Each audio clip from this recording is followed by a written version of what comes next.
নমস্কার বন্ধুরা, ঈশ্বরের সন্তান শ্রুতি চ্যানেলে স্বাগতম।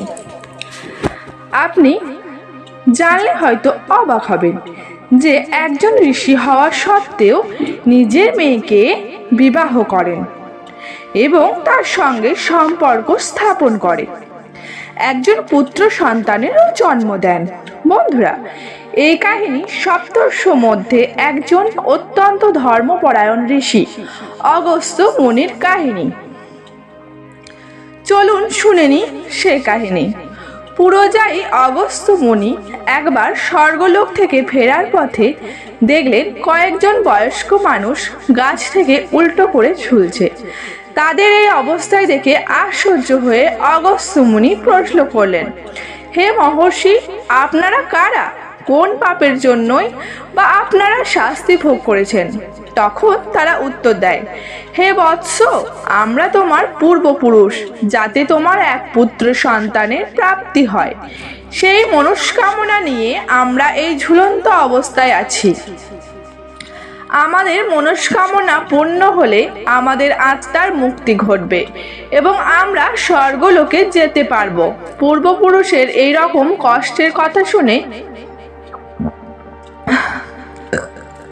তিনি মনে মনে অস্থির উঠলেন এবং তাদের আত্মার মুক্তি দেবার প্রতিজ্ঞা করলেন। এরপর তিনি নিজের আশ্রমে গিয়ে সঠিক জীবন সঙ্গিনীর খোঁজ করতে লাগলেন। অনেক খুঁজেও তিনি সঠিক জীবন সঙ্গিনী না পাওয়ার মনে মনে ঠিক করলেন তিনি স্বয়ং এমন কন্যা রচনা করবেন যিনি বুদ্ধি এবং রূপে গুণে সর্বশ্রেষ্ঠ হবেন। সেই কন্যা রচনা করার জন্য তিনি হরিণের থেকে চোখ নিলেন, চিতার থেকে হৃদয় নিলেন, রাজহংসের থেকে গলা নিলেন, পাখির পালক থেকে নিলেন কোমলতা, ফুলের থেকে নিলেন সুগন্ধ।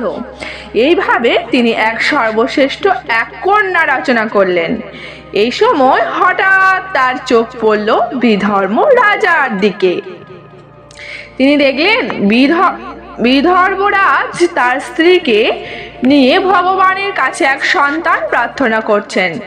এই দেখে মুনি বিচার করলেন যে তিনি তার নিজ রচিত কন্যাকে প্রাপ্তবয়স্কের রূপ না দিয়ে শিশু রূপ দেবেন, যাতে সেই কন্যাকে পালন করে বিধর্মরাজ নিজের মনস্কামনা পূর্ণ করতে পারে।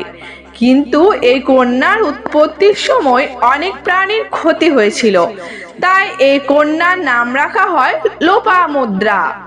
এরপর ধীরে ধীরে সময় কাটতে লাগলো। সেই কন্যা লোপামুদ্রা আস্তে আস্তে বড় হয়ে প্রাপ্তবয়স্ক হলো। প্রাপ্তবয়স্ক হওয়ার পিতা বিধর্মরাজ কন্যার বিবাহের ব্যাপারে ভাবতে না। এমন সময় হঠাৎ অগস্ত্য মুনি লোপামুদ্রাকে বিবাহের প্রস্তাব নিয়ে রাজসভায় পৌঁছালেন। অগস্ত্য মুনি এইরকম প্রস্তাব শুনে বিধর্মরাজ ও তার স্ত্রী অবাক হয়ে গেলেন।